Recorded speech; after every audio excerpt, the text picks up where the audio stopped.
This is A New Angle, a show about cool people doing awesome things in and around Montana. I'm your host, Justin Angle. This show is supported by First Security Bank, Blackfoot Communications, and the University of Montana College of Business. Hey folks, welcome back, and thanks for tuning in. Today is our January edition of Incentives and Instincts, a recurring series in which I speak with economist and friend Bryce Ward about some of the broader challenges facing our society. Bryce, Happy New Year. Happy New Year to you, Justin. It's good to be back at it. And so this has become something of a tradition now. We begin each year with a prediction show. We'll look back at our 2023 predictions and judge our performance, and we'll offer some new predictions for 2024 and beyond. Bryce, I know this sort of thing is your favorite.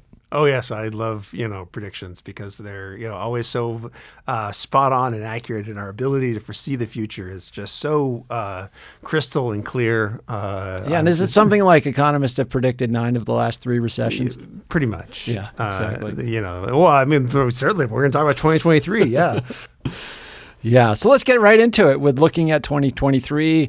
We'll start with the economy. Bryce, you predicted that the 2023 economy would be messy as it was in 2022, but maybe a little bit less so. How would you rate that prediction? I think I was a little more pessimistic on here than I ever felt I was. There's always a 1 in 6 chance of a recession, and that strikes me as about right. Maybe a little bit more than that. And, obviously we made it through all of 2023 without any kind of hint of a recession in real terms. I don't know where you scored that, but I was not surprised. It wasn't like I was like, oh yeah, there's going to be a recession. I was never that. So I was always like, oh, this is good. We're not having a recession. Doesn't seem like we're going to have a recession. Inflation has come down. We appear to have magically pulled off the mysterious soft landing. Transition to politics. Last year, we were coming off of the 2022 midterm elections in which Democrats outperformed versus expectations. In our conversation last year, I predicted a decline in tribal politics and an increased focus on candidate quality. I'm not sure how I would rate that prediction. I mean, I don't quite feel like we're in the same tribal environment we were heading into the 2016 and 2020 elections. But I certainly see the potential for just increase in tribal variables as we approach the 2024 election. It's hard to say where we land on that prediction. I think you have to wait for this year. Yeah. I think politics predictions are difficult without elections to validate. Yeah. So I think we just put a hold on that one. The true revelation of whether what's changed, if anything, we won't know until we have another election. Okay, last one that we'll review. Bryce, you predicted that the demand for Montana would continue and there would be increased tension about how to handle that, both in terms of housing stock and also in terms of how we manage our natural resources, public spaces, sort of the tourism side of the economy. How do you feel about that? If you look at net migration, which is, the simple indicator of demand for Montana, right? So the number of people who moved to Montana versus left during the pandemic, particularly in 2020 to 2021 and 2021 to 2022, which is the data we had last year, I was record breaking in Montana, right? 3.5 times what it had been for the rest of the 21st century. It did come down so the data are July to July. So July 22 to July 23. It did come down, but it still would have, if you set aside the pandemic and you just look at from 2000 to 2019, it would have been the second highest of that period, still about 60% above the average. So Not insane like we were dealing with for 2 years, but still elevated. Mm-hmm. And, obviously the question is how much of that decline is simply because of an inability to find housing. So if there had been more housing, would there have been more people? Or did we just see the demand for Montana show up in somewhat surprising stability in housing prices? They didn't keep going up at the rates they were going, but given the rise in interest rates, simple explanation, you would think, oh, well, interest rates are so much higher, people aren't going to pay as much for housing. Yeah. You would expect to see a little bit of a correction there. And there's a little bit of stability, maybe a slight decline here and there, but housing prices remain highly elevated, which is another indicator of strong demand for Montana. I feel like we've backed off some of the pressure in some of the natural resources areas relative to, say, 2020 and 2021 when they were really overrun, but those aren't going anywhere, right? That you still have, only so much Blackfoot, only so much lakes, only so much hiking trails. And, the land managers, the public land managers, they are acquiring lands, they are investing in new trails and stuff. But, certain things in Montana are fixed. Yeah, there are limits. There are actual limits in terms of what we can supply. And so that's an inevitability. It's just a question of when and at what intensity. Okay, so let's turn to 2024. We'll start with the economy. Bryce, you want to kick it off?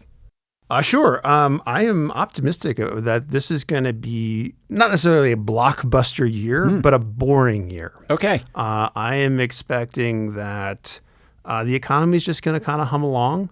And for the first time in a long time, we're not going to be, look, people like to think that there's a problem in the economy at all times. Yes. There is a strong demand in the news space for negative stories. People will look at the economy and they will try and find any indication that there is problem, and they will find them. Yeah, particularly in election year, that effect seems to be heightened. Major presidential candidate is actively rooting for the economy to tank. Yes. So, people will try and find evidence of it. But if you stick with the main indicators, GDP, employment, income, investment, all that kind of stuff, I expect it's just going to kind of hum along. So there's two indices of inflation. So there's the CPI, the Consumer Price Index. Yep. And then there's the personal consumption expenditures. Fed has decided that core PCE, which is just a subset of personal consumption expenditures, is the thing that they're really monitoring. And in the last 3 months, it's basically been at like 2.5%. Okay. Which isn't the 2% target, but it's close enough close. that, I think the expectation is at some point this year, you'll start to see some interest rate cuts, kind of pull back a little on that. Yep. To try and, make sure that the investment side of the economy doesn't keep getting subject to high interest rates, but not a ton because the economy is still, it's running a little bit hot. It still seems to be fine, but there's going to be some fine tuning. Sure. But I don't think you're going to see a ton of big shocks. We've been in a remarkable run. So we have the COVID recession, we have all of the COVID policy, we have then the supply chain mess that comes out of the policies, and then we have the hangover from the COVID policies that leads to this big inflation. So there's been, I've been taken to making jokes a lot of times when I give my little talks around town about the economy. I always make jokes about just how insane it's been. Yeah. I feel like for the first time in at least since 2019, 2018, we're going to be kind of normal, which doesn't mean that there won't be things that people are going to complain about. There'll be economic news. People will pay attention to it. But, I think we're going to kind of hum along with, standard employment growth, keeping up with population. There'll be some weaknesses. We're already starting to see part of the return to normalcy isn't just on the bad stuff going away like inflation, but you're also households built up this real big cushion. Yeah. Over the course of the pandemic, and it's starting to fade a little bit. Sure. You're also starting to see delinquencies not on mortgages, oddly enough, but other forms of debt, credit card debt, car debt, or whatever, student loans. They've ticked back up, but not they were well below their historic averages, and now they're starting to get back to normal, right? So again, I just think this will be the year of relative normalcy, whatever that means with respect to an economy that, like I said, there's always a problem. There's always something that we can be focused on and being like, oh, that's a problem. Right. But yeah, I like that prediction, return to normalcy. My prediction in the economy maybe is one that could disrupt that state of normalcy, at least, at some level. So I foresee some major kind of negative consequence in some domain for Elon Musk. He's either forced to give up control of Twitter. Maybe he loses massive government contracts for SpaceX tied to his alleged drug use, etc. It could take multiple forms, but he is such a big player in so many areas of our economy. And he appears to be just living outside the bounds of what is sustainable. And I think that catches up to him this year in some way. And how that catches up to him could have major effects on multiple domains of the economy. Yeah, I mean, he's obviously a major player in various forms of tech. And, I mean, look, he's already suffered, Twitter's or X's value is down 75% relative to what he's paid. Right. That's got to have some form of consequence at some point. Let's move to politics. Take it away. I don't have strong predictions. I just I think, all the indicators are that in terms of electoral outcomes, we're at a true kind of 50-50, everything's kind of knife-edged. Yeah. I do think that relative to normal, I won't say it's likely, but relative to what we would normally expect, there is a massively elevated chance that one of the two leading frontrunners for the presidency is not actually running by November. Okay, so either Trump gets a criminal indictment, or one of them dies. Either they drop out for health, including death. Yep. Or Trump is in jail. You take all of those things combined. Both of those possibilities are far from zero. In a normal election cycle, we would be sitting here saying, that's who's running. Yeah. And, 90+%, right? I mean, it would be almost 100%. I guess we have enough elections that it's basically 100%. And this time, I think, again, it's not more likely than not, but you're well into the double-digit percentages for one of the two of them to not make it to November. It's so bizarre that we have such sort of a stable short-run scenario. Like, it's so hard to imagine a scenario. Well, it's easy to imagine, but in the absence of a shock as one you described, it's hard to imagine Biden and Trump not being the nominees, right? Yet at the same time, as stable as that likely outcome is, what a fragile predicament we're in as well. That, how many indictments is Trump facing? 70 or something like that. So you look at the batting average of state and federal prosecutions, like the chance of him getting convicted for one of those charges is, tough to bet against. And then the age question is huge. You can't just, it catches up with all of us. Nobody gets out alive. For both of them, right? Yes. There's an increasing focus on Biden's age, but Trump's age is no better. And the, mental acuity issue based on their performance in public, neither of them are clearly where they would have been in their middle ages. And it may be that it's fine. Maybe we don't actually need a president who is firing on all cylinders, because the president is just one person out of a whole staff and an administration. And ultimately what matters is who you staff your administration with. But the age issue is real. So if I had to pin you down, would you say 3 years from now, neither Trump or Biden is president? Ooh, interesting. I guess I would take that bet. You would take that bet. I would. I guess we got to go get some odds here. The probability that neither of them are president, I would say at least there's a 1 in 3 chance that neither of them is president. 3 years from now. Within 3 years from now, yeah. We'll be back to my conversation with Bryce Ward after this short break. A New Angle is supported by First Security Bank, Blackfoot Communications, and UM's College of Business. Access to capital, broadband, and education are 3 ingredients any community needs for success. Hey, this is Mark Moss from Tell Us Something, and you're listening to A New Angle. Welcome back to A New Angle. I'm here with Bryce Ward, making some predictions for 2024. Since we're on the topic, I think Biden gets reelected. He's getting crushed in the polls right now. I think those polls are less measuring support for Donald Trump and more measuring just kind of discomfort with Biden and his age and sort of his team's lack of ability to sell their accomplishments. As we talked about moments ago, the economy is doing pretty well on most measures of importance. And then you sort of benchmark that against the rest of the world. I mean, we have higher rates of growth and lower inflation coming out of the pandemic than any sort of peer nation. That's an achievement. And if your prediction about the sort of return to normalcy bears out, I think at the end of the day, people pull the lever based on the economy and how they sort of feel about how they're doing. And I think a candidacy based on vengeance and trying to get people angry about a reality that might not be what they're personally experiencing, I just think the shelf life of that kind of appeal is limited. As much as it can get people whipped up, much like in 2022, people seemed whipped up, but at the end of the day, they sort of voted for stability rather than rolling the dice on something else.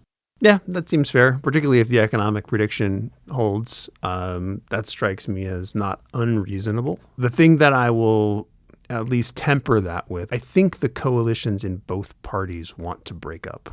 Yeah. In a healthier institutional system, they would. Yeah. They would reform in some way. But on the right, there's a Trump part of the party and there's a non-Trump part of the party. And I think the non-Trump part of the party would be very happy to not deal with the Trump part of the party anymore. And then basically, it's the mess we've seen in the House of Representatives this year, right? The Republican coalition is not a governing coalition. They don't know what they want. They want different things. And there's a group of flamethrowers that want to just burn it all down. Yeah. And there's a group of institutionalists that don't. And on the left, you have kind of a similar dynamic. You do. Right? You have what I'll call the identity politics progressive left group. And then you have kind of more mainstream liberals. And then you have conservative minorities. That's kind of been the three parts of it. And the conservative minorities are already moving out. Yeah, they're fleeing. We see that in the polling for sure. And then in the elections too. Yeah, and then the mainstream left, I think they're kind of tired of the identity-focused left and vice versa. Yeah, yeah. And, that's normal when you have control of something, right? You start getting sick of each other and the decisions you're making, right? This is why you see some of the thermostatic back and forth, right? It turns out it's really hard to keep your governing coalition together because you actually, it's no longer just, oh, we'll do this, we'll offer you, it becomes tangible, the trade-offs you're making. Right. So that's somewhat Some of that normal. is healthy. It's normal and healthy, but I do think, we're seeing a lot with Israel, some of the weird stuff with higher education. I think there's a lot of distaste for each other. Yeah. The question is at the end of the day, can you keep the coalition together to actually win an election?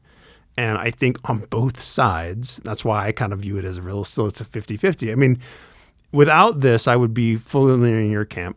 Biden will eventually pull this out because the economy is fine and actual circumstances on the ground for most people are fine. Not to say that there are always struggles, but in terms of struggles that tend to lead to incumbent losses, we're just not there, right? So, but you have the age issue and you have a coalition that whatever those salient issues are, will strongly affect whether the coalition can congeal enough to create a close election or a winning election, because it could, it wants to break on both sides.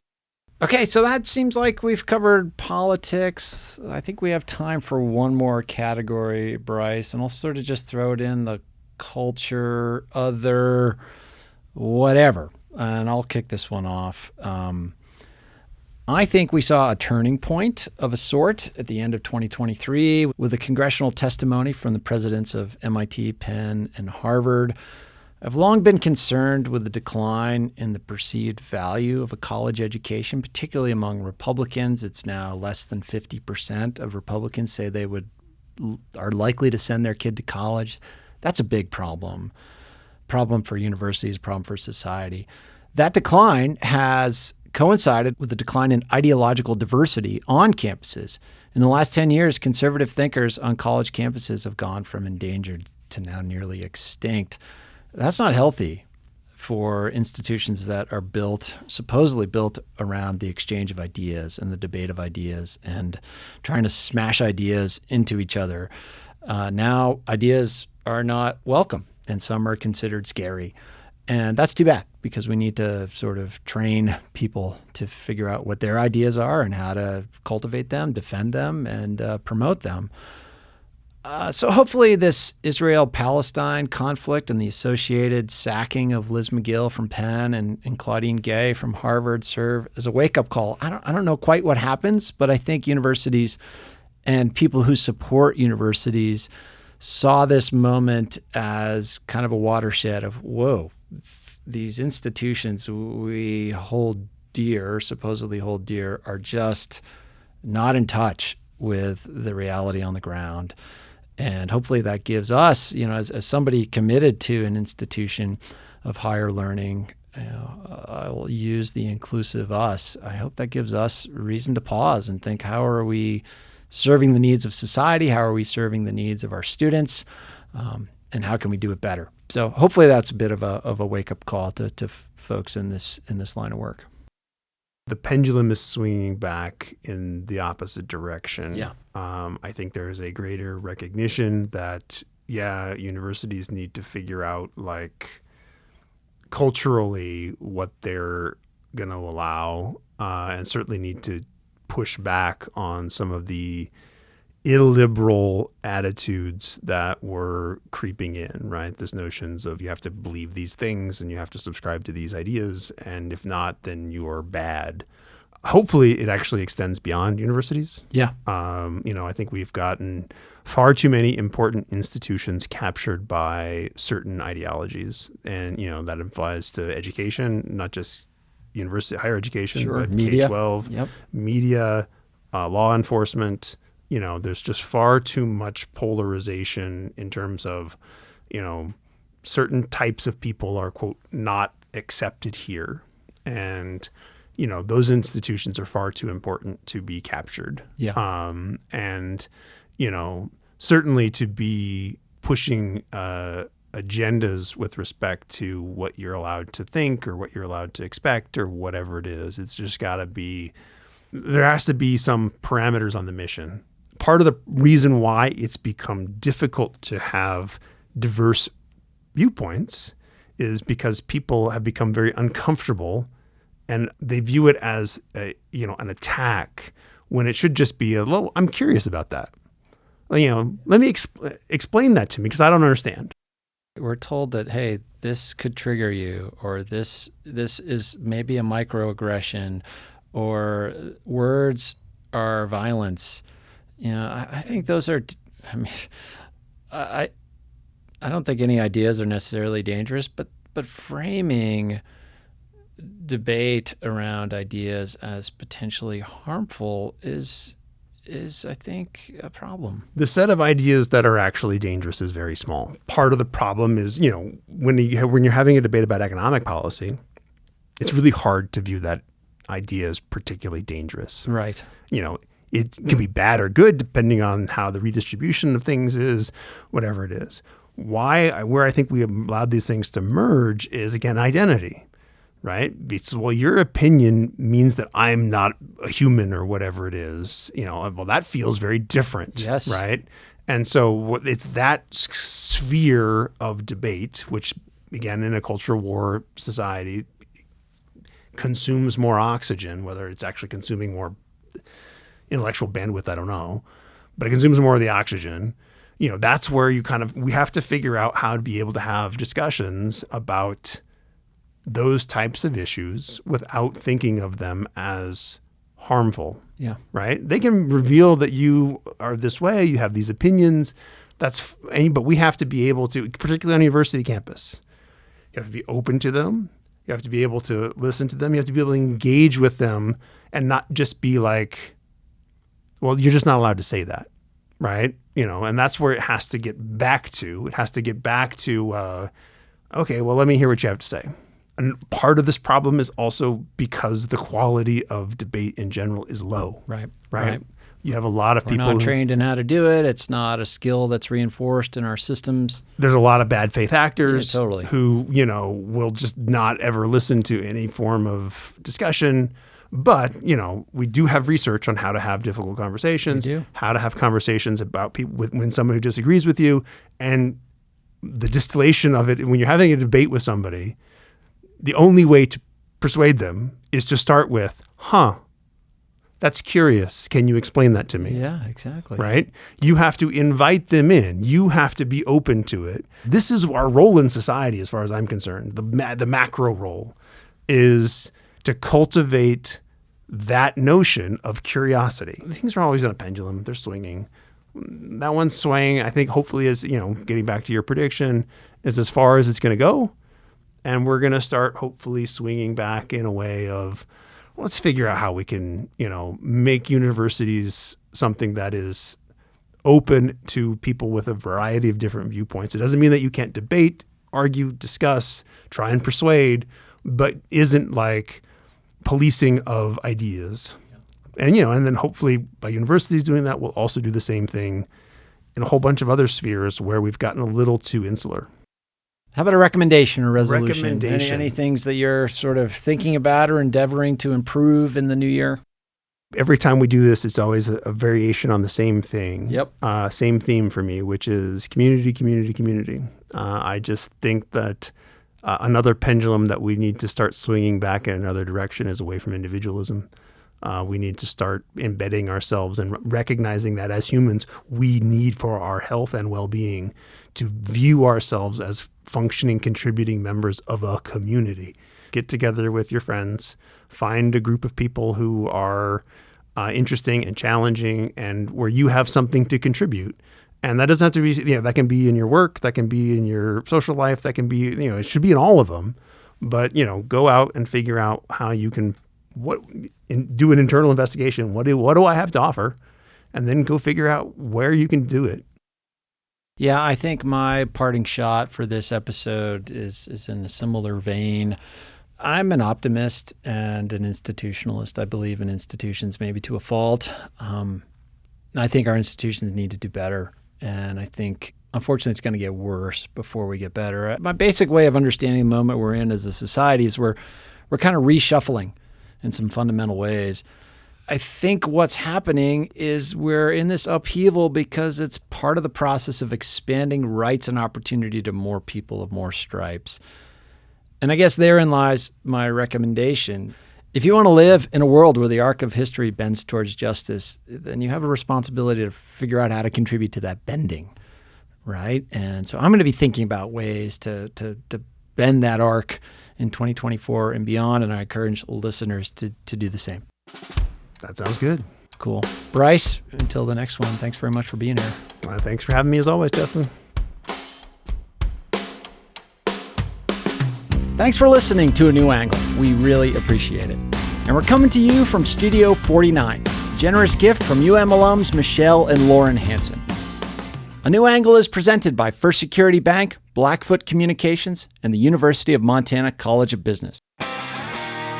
With additional support from Consolidated Electrical Distributors, Drum Coffee, and Montana Public Radio. Keely Larson is our producer. Ella Hall is our production assistant. VTO, Jeff Ament, and John Wicks made our music, and Jeff Meese is our master of all things sound. Thanks a lot, and see you next time.